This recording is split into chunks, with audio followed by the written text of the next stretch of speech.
ate mulowooza abaana b'e Masaka tebeekya. Yes, alright. Oli ku Yugi Update TV kusinziza okuba ng'otuwuliriza mu kulikeeyo yonna yonna gye musinzidde okuba nga mutuwuliriza mu masinzizo abali mu ganda lya wiikendi mwenna mbasamiddeko nnyo kansubire nti ebintu bitambulira ddala bulungi nnyo embeera yeeyo egenda maaso mu ggwanga awo boolaba baadde bagezaako okubanga bagala okusaanyawo omuzikiti abagala okutukolako emulation naye embeera wiikiyeeredde kati kabanga kabonero kagenda maaso mu ggwanga nga kabalandika ki ekyokukolera embeera eno kati wano tuba tusimbudde gwenkanogaaaza tukimanyi bulungi nnyo embeera egenda maaso mu ggwanga Uganda era nga n'ebitongole ebikwasisa amaanyi ogenda maaso n'okulaga nti nene embeera ebeerawo ey'okunyigiriza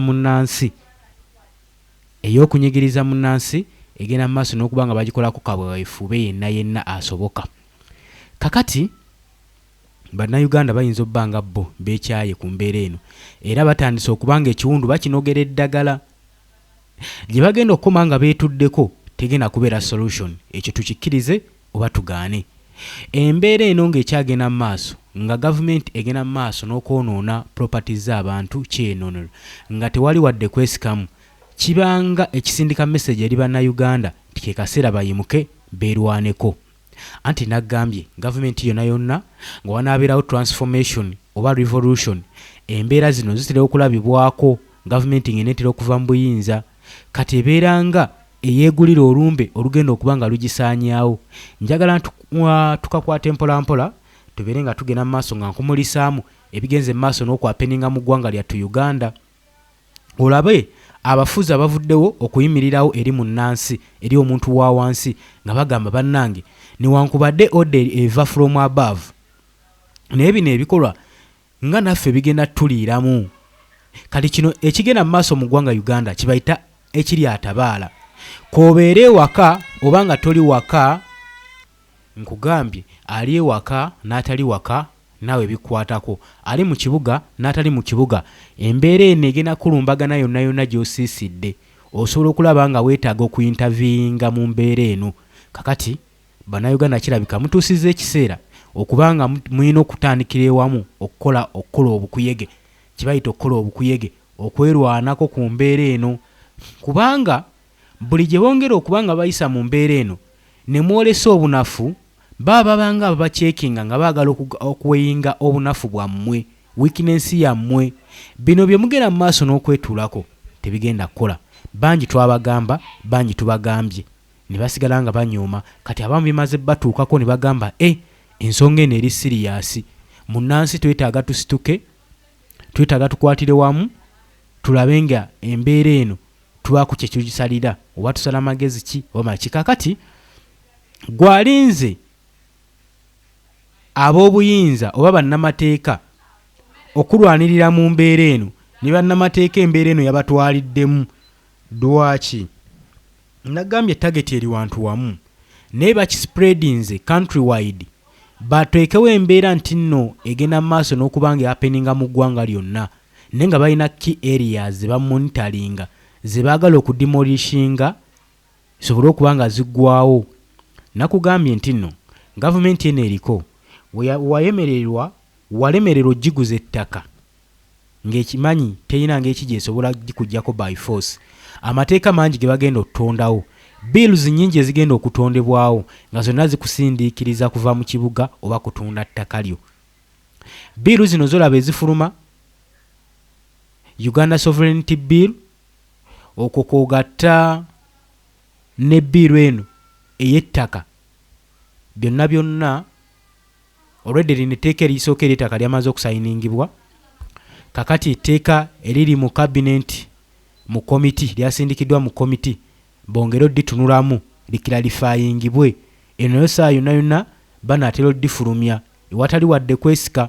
Naye etteeka lino bangi balikubye banks ndabe nga zivaayo nga zirikuba kubanga ensonga ezirimu ziba zikulaga tezigenda maaso na kudevelopinga ggwanga Uganda nga bwe bakikutangaaliza wabula kyongera okuba nga kikkiriza ekonomi y'eggwanga Uganda kubanga sente nnyingi ezibadde ziva ebunaayira nga ziyita mu foreign companies nga zijja nga zikola emirimu wano mu Uganda nga ziyita mu money laundering oba katugambe ekibadde kiyambako okuma economy y'eggwanga economic depression oba economic crisis nebanga egena maaso n'okubanga estabilizinga naye kakati wenjogerera economy egenda esereba olw'ensonga nti nno kati kitwale nti abantu babagobye mu bibuga abadde bawa omusolo tebakomye okwo n'embyalo babalumbye kakitegeeza ki thousands of people bagenda okubeera nga tebalina mirimu kitegeeza nti omusolo gw'eggwanga gugenda kuba gwesalise era economy egenda kubanga eyongera bwongezi kukkirira bukkirizi nagambye nti oli ku Yugi Update TV gwagala otweyungako kirira wansi waliwo ekigambo subscribe kikoneko obeere nga otweyungako njagala tugende mpolampola ngamba wakatambi kano mulabe embeera ab'emmoroto bo bayimiridde wamu n'abakulembeze baabwe bameeya bachairman ku nsonga eno ne bagamba tebagenda jikiriza kutuuka waabwe ewadde ewalala mu mujyi wadde omwaganya n'etuukayo naye bo bagambye tebagenda jiganya kutuuka waabwe kati nno munnayuganda yenna kana akatambi kakukatako okubanga ogenda kashiyalinga buli munnayuganda akalabe amanye ekyokukola abamu oba oli awo ebintu bino bigenda maaso n'obatuusibwako lwa nsonga tebamanyi kyakukola balinze balabe alaati yonna okuva mu mawanga ag'enjawulo okuva mu sub countries ez'enjawulo nti abeeri bakozi bate naye okubanga sub countries zibagenze mu maaso constituencies zibagenze mu maaso n'okudemolishinga tewaliyo constituency evuddemu mwasi ekintu ekyo kibeera kiswaza eringa eggwanga Uganda kitegeeza nti eggwanga eryammwe muli waddeyo eri mu mikono gy'abalabe bammwe bagende mu maaso n'oddisaanyaawo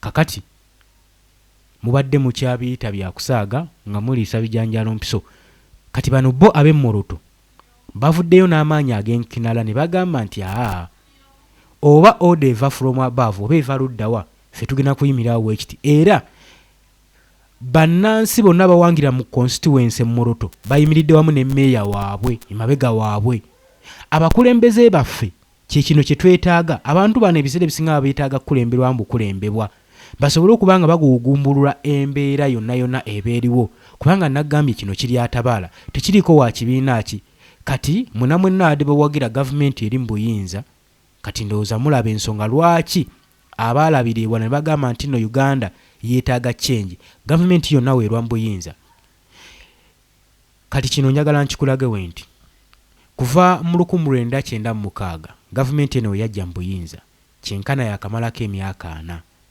emyaka 4 mu byonna ebibadde basobola okukolera eggwanga golowooza kyekino ekikola kibadde basaanidde okukolera nti kyekino ekigenda okudevelopinga eggwanga kyekigenda okukyusa eggwanga okulirabisanga erifugiddwa emyaka 4 kino ekintu kikyamu era gwatakiraba kkiriza oli muzibe njagala mbawe katambi kano musobole okubanga mukoota buliro n'oluvannyuma tujja kweyongerayo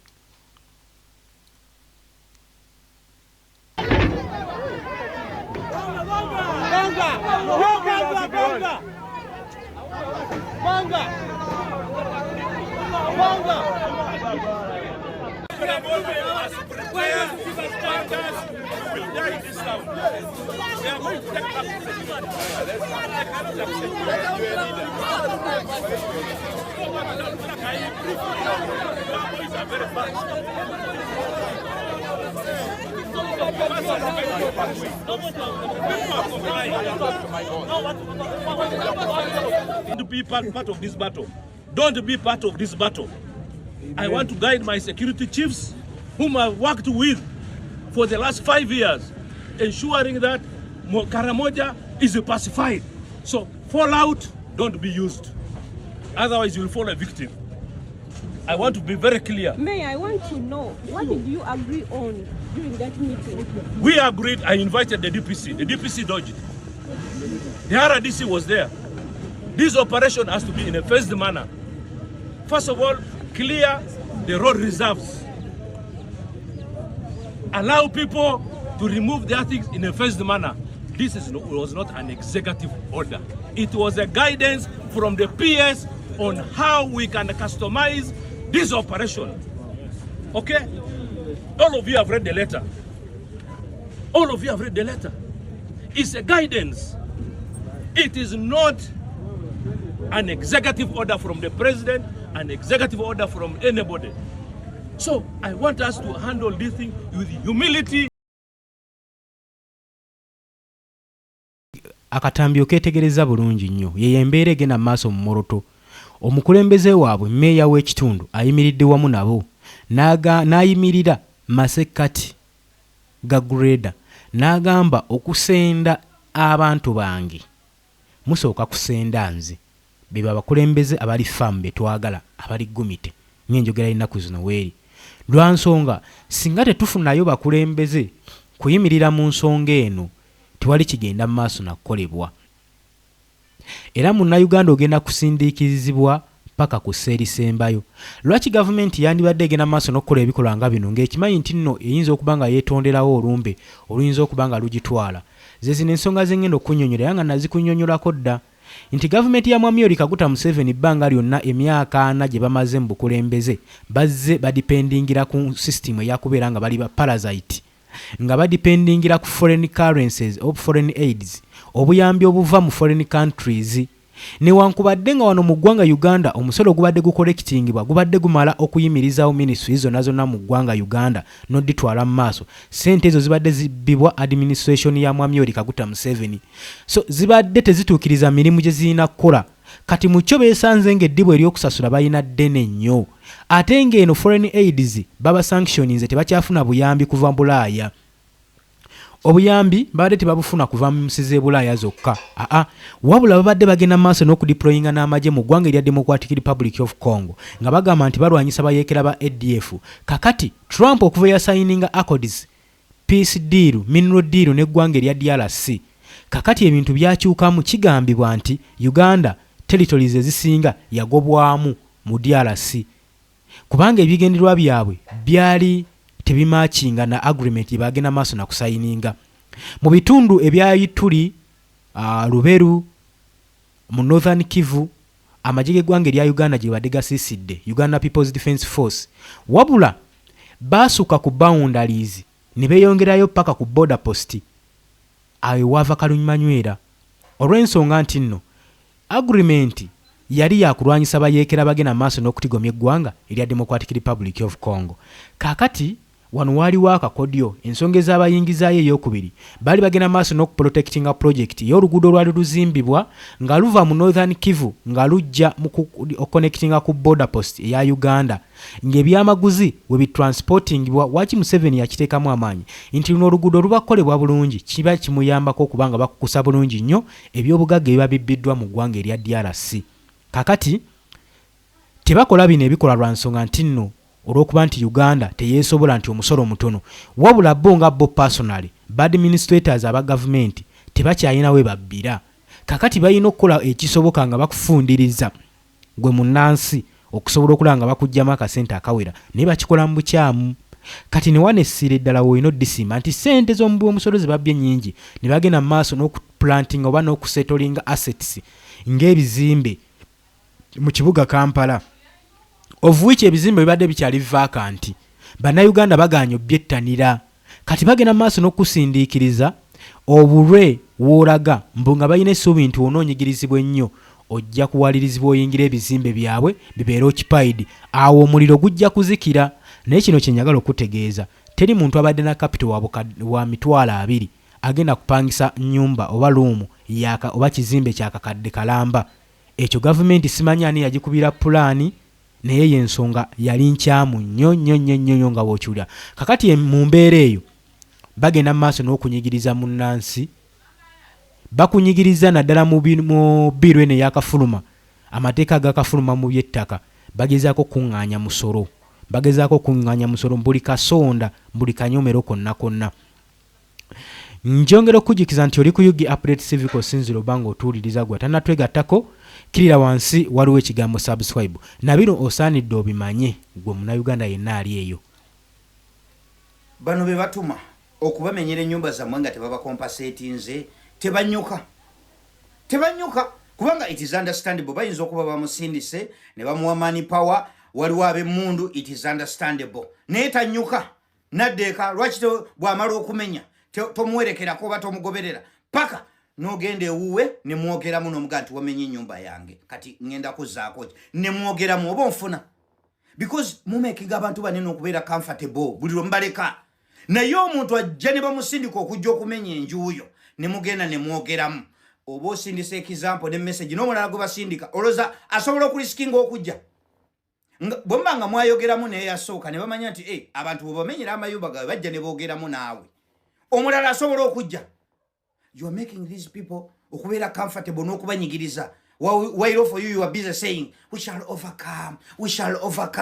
You will overcome. Please God intervene. God intervene kuki nga Katonda yakuwa emikono n'amaanyi ndoza Katonda abeereyo n'atunaga nti mu bitonde bye natonda ebisinga okubeera leze natonda mu bannayuganda nga n'embaata n'ebisolo bw'oba okitwalako ekyakyo kiteekawo embeera ffe twalundako ku mbaata naye ng'embaata okuggyako ng'ogisibye ku muguwa naye bino simanyi biŋŋaali simanyi oba biki ebyajjanga ebitwala obwana bw'embaata nga bagenda bonna akaana nga tekagenda kuwona naye ng'era embaata etaddewo embeera ebyo bisolo binyonyi naye gwe omuntu mulinze simanyi bajja kufa era bwe banafa ffe tubalinze Katonda ajja bwafa biba tebiwedde because abantu ensi n'abanaddawo mbambalaze nti omuntu asobola okujja n'abanyigiriza and they walk away with it. It is your responsibility to put a stop to it. N'omulala ajja n'akimanya naye omulala naye bw'alaba nti bannayuganda osobola obanyigiriza and you walk away with it nga temutaddewo mbeera eyefuuka rutiini nazze ng'oli abanyigiriza yasoose avuddewo naye ekyo kyabajja okukola kuba mwasetinga president bwe bityo bwe bitambula naye mmwe Katonda abatunaga bano abantu bakikaki bannayuganda bakikaki ne babamenyera amayumba gammwe business zammwe ne bazisenda ne babagoba mu business kyokka the next day polisi neyise ebikwekweto ne batandika okubayoola aida and disorderly ne bakuvuga paka mu kooti nga ne mu kooti bw'otuukayo olina okusasula ate olyoka oveeyo jodda toyina business toyina nju. You are there waiting for God to intervene. Musaaga nnyo bannayuganda musaaga nnyo zeka eno video nga sinayogera ku government kansookere kumwe bannayuganda. You are making these people comfortable n'okubanyigiriza kisuse temugenda kukolima bukolimi si bwe bito bwe bikola ebintu si bwe bito bwe bikola simanyi olinda Katonda example nsobola kujiwa kummwe kennyini mukeera kumacha ne muzaala abaana omwana wo nga ngoyagala omuteekemu embeera y'okwavula because you are not grooming a lazy kid. Omwana waba alina kyayavula okumutendeka okwavula omuteeka ekintu ewala ng'alina okutoba nakyo okukifuna.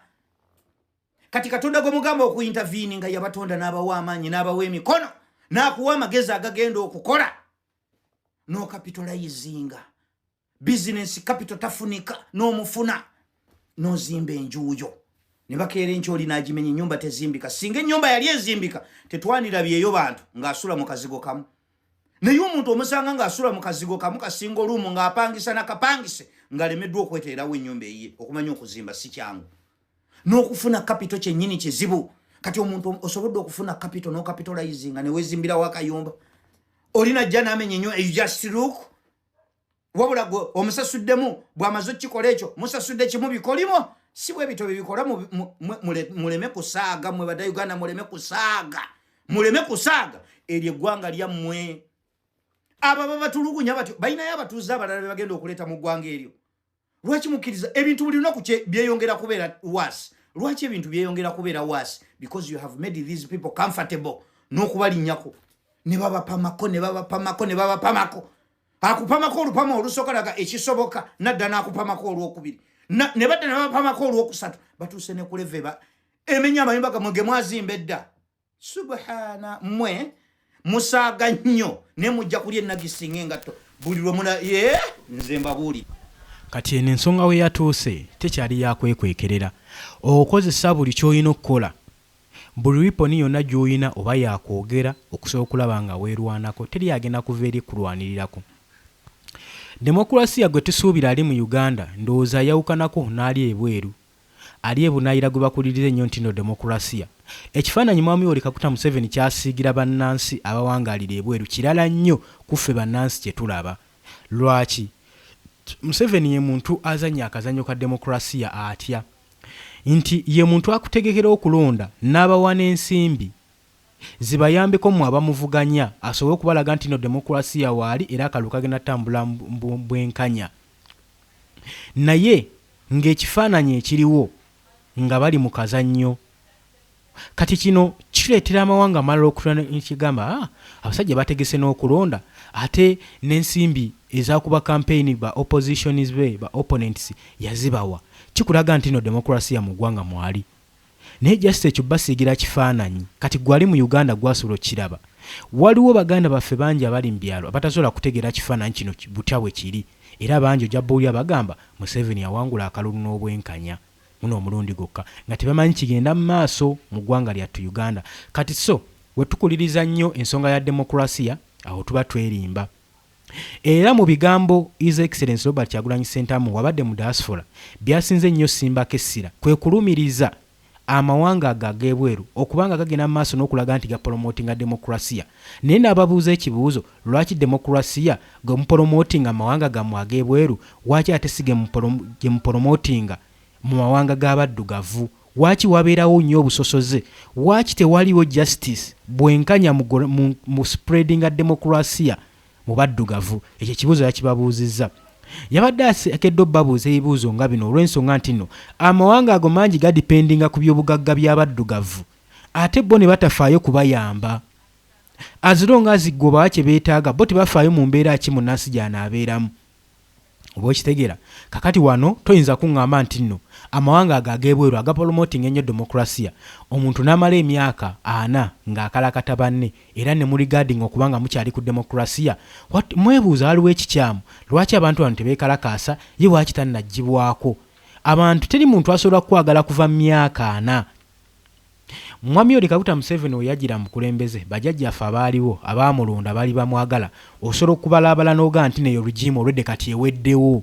Kati lugiimu waliwo migigi mipya teyinza kubanga waliwo lugiimu empya nga naye ekyawagira kibiina kino ekya National Resistance Movement. Kati byebibuuzo ebimu bibadde basaanidde okubanga beebuuza naye tebabyebuuza olw'ensonga nti nno bafunamu nnyo babadde bafunamu nnyo. Ate era nga Mwami Yoweri Kaguta Museveni akazanyo yakazanya bulungi ku sayidi yaabwe. Naye kaakati oba oli awo tomanya gwe Munnayuganda ke kaseera oveeyo okole ki ozuukuke. Nagambye edda oli ku Yugi Update TV gwagala otweyungako kirira wansi waliwo ekigambo subscribe kikooneko osobola okubanga otweyungako. Waliwo akatambi akalala kenjagala okusharinga wamu nammwe.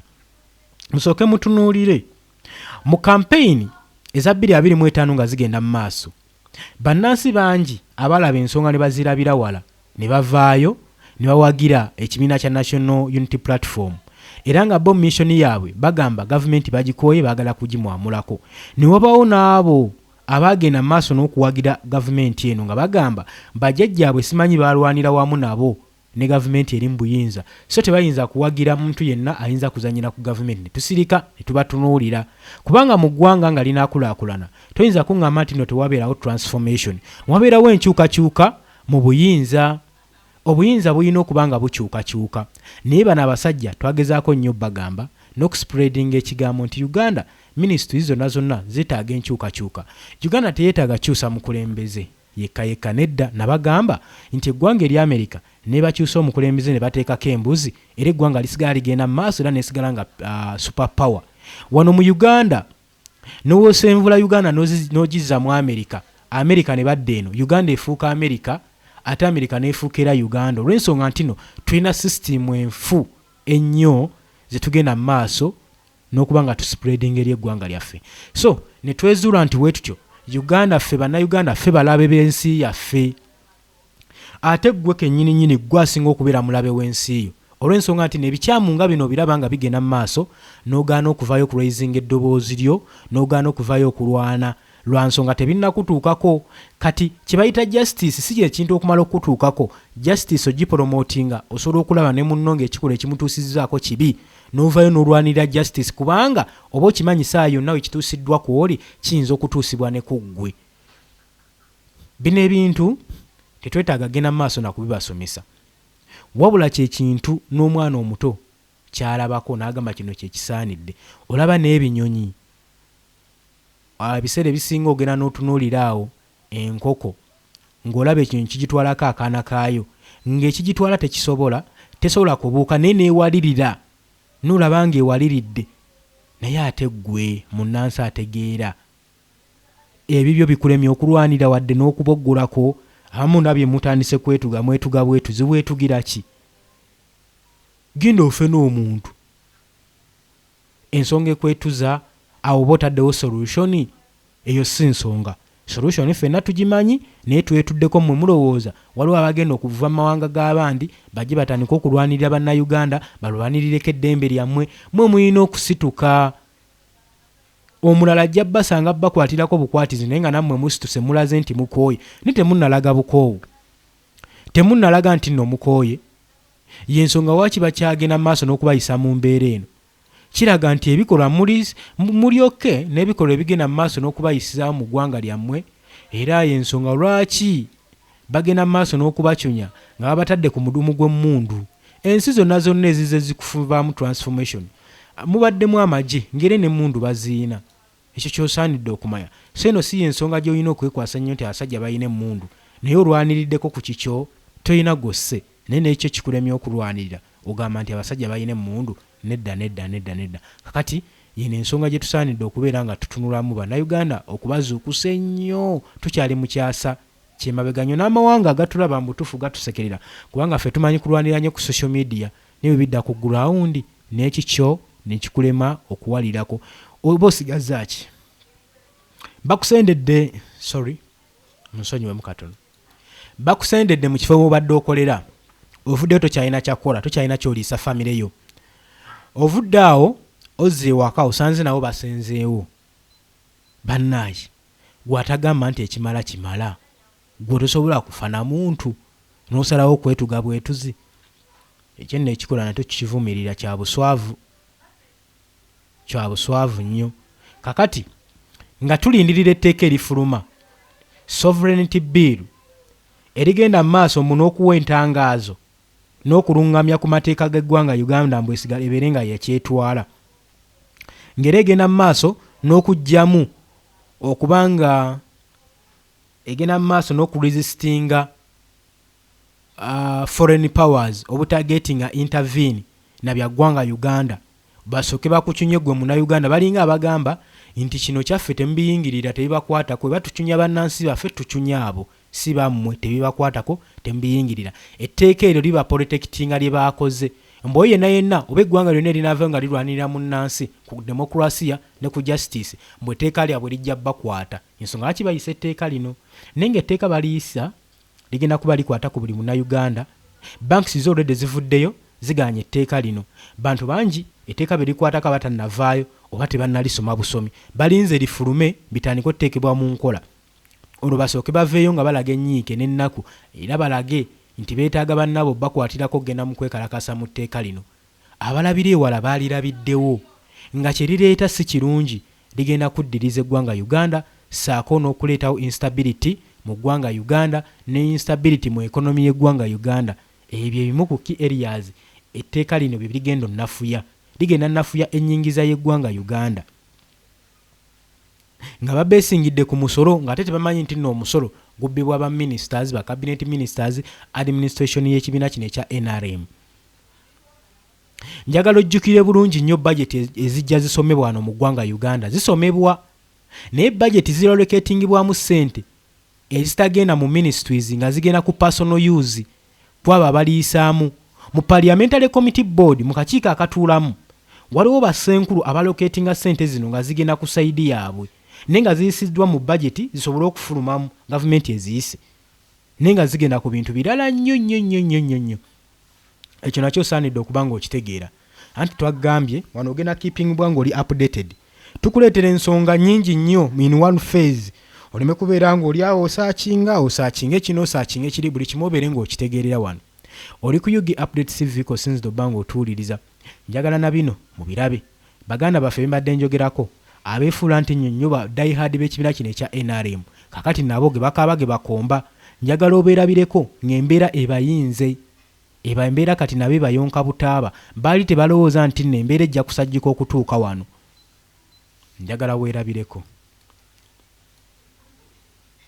amanya nze tulina Mugisha Jackson vice chairman NRM Kira division publicist wa Kira parish nga ndi musajja w'enaale n'olwaleero nkoze vidiyo eno nga ndi mbulumi bw'amaanyi nkoze vidiyo eno nga mpulira enyiike y'amaanyi olwa abantu n'abakozeseza pulezidenti Museveni abaamuwa ebintu ebitategeerekeka ne bamenya buli kintu kyaffe kyonna ntutasigaza yadde n'akamu kubanga ffe tubadde tetusabiriza gavumenti lwa nsonga nti gavumenti ya Museveni ebadde yatuwa emirimu ga buli omu akola okwekolerera nze tuba mbadde ne botiki bwange mbadde n'emidaala gyange gy'ekyapati botiki kiyosiki bwonna obutali kukuba ate obuzimba obulungi buli kimu baakimenya kakati nkakasa ko gavumenti ya pulezidenti Museveni tumutegeka okulonda kwerusiibwano teri muntu weenali mwagenda okuddamu kuyitamu wano mu ggwanga ku mpisa gye mwatuyisizaamu n'obulimu bwe tulina n'enaku gye tulya n'enyiike mutuyisiza bubi pulezidenti Museveni abakuwabula ne baminisitaazi abawabula pulezidenti Museveni ba MP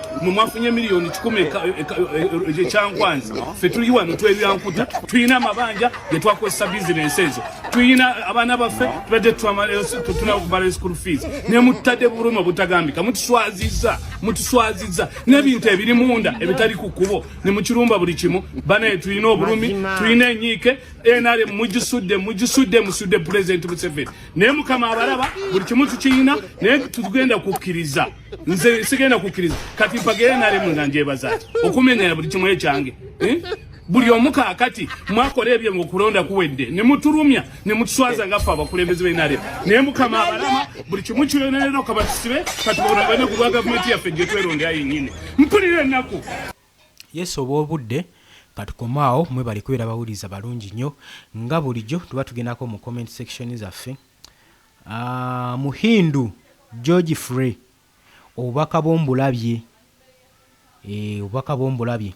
ogambye peace is what we all need okusinziira ku mulamwa gwe twabaddeko eggulo ogukwatagana mu ggwanga kikanabe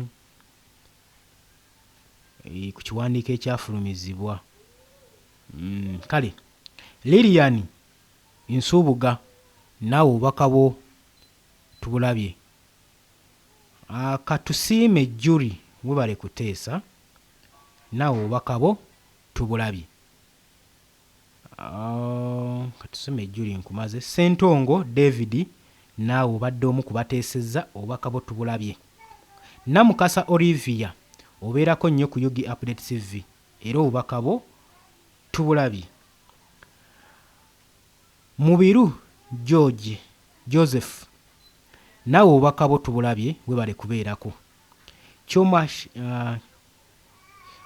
obali badde Shomugisha Shomaisha naawe obubaka bwo tubulabye Lwakitura Zone oliko ku Yugi Update TV obeerako obubaka bwo bufuniddwa obubaka bwo tubulabye Magenyi Moses webale kubeerako oteesezza naawe obubaka bwo tubulabye Mary X4R9F webale kubeerako ndowooza bano ba channels Bonti Swepi Bonti Wepiyo siritegedde naye obubaka bwo tubulabye olw'obudde munzikirize nkomaawo obadde oli ku Yugi Update TV mbaagala nnyo era nga mbaagaliza olunaku olulungi mweraba